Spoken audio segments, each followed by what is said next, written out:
Aaron here, One Man Caravan, and I was told by some locals that I needed to come check out this old schoolhouse because 119 years ago there was a party going on and there was an explosion and 12 people got injured seriously and one died, and I think you'll find the culprit pretty fascinating.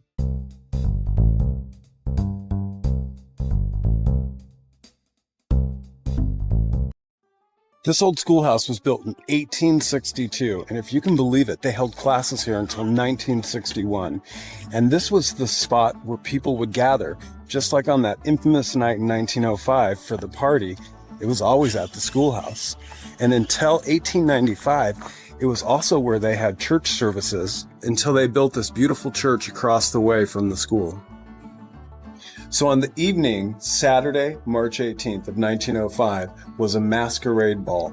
And inside of this building is where the mayhem took place. Let's see what's in there. Even today in 2024, this old schoolhouse is still serving the community as a library and a community center. And along the walls, a local artist painted murals, and each one of these represents a piece of history of this old mining town. And over here are locals that used to live here, and some of these houses still exist. And then continuing all around the schoolhouse are more murals and just snapshots of the history of this town. But now back to the night in question.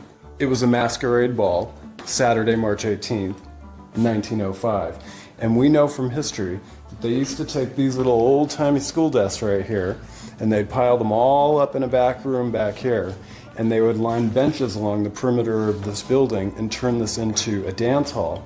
We also know from talking to locals that this chalkboard, which will come into the story later, used to be at the front of the room to the left of the door.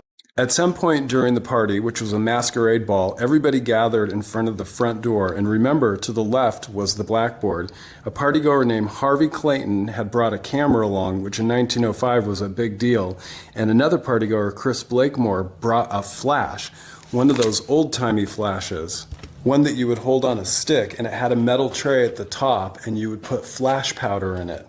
So right as they started to take the picture and got the flash going, something went wrong, and we have photographic evidence of it. As you can see in this photo, on the right side of the photo is a white flash starting to happen, and no one in this photo is looking at the camera because mayhem is about to ensue. The flash device exploded, and it shot shrapnel into the partygoers lined up here in front of the front door to take the photo, seriously injuring 12 of them and killing one of them 22 days later.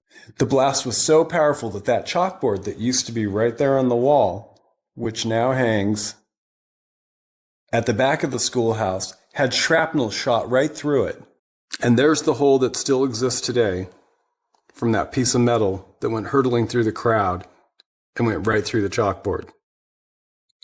On the wall is a story depicting what happened that evening and everybody that was hurt. These were serious wounds, like skull fractures, serious lacerations, and the gentleman that died, Louis Kastner, had neck and shoulder lacerations that took his life on April 1st of 1905.